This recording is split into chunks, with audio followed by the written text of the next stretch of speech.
Ako vyplniť náklady? V ďalšom kroku vyplňate svoje výdavky za rok 2025.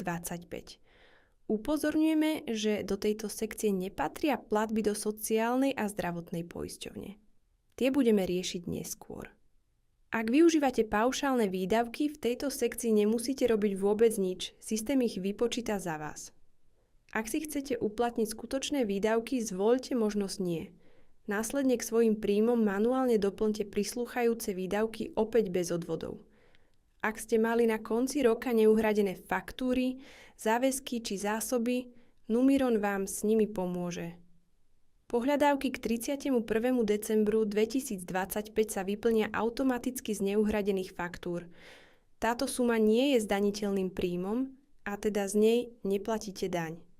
Záväzky predstavujú sumu vašich prijatých faktúr vystavených v danom roku, ktoré ste uhradili až v tom nasledujúcom.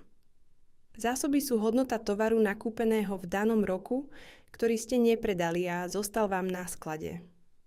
V spodnej časti nájdete otázku, či ste vykázali stratu za posledných 5 rokov. Ak zvolíte možnosť áno, je potrebné nahrať príslušné dokumenty o výške straty. Následne kliknite na pokračovať.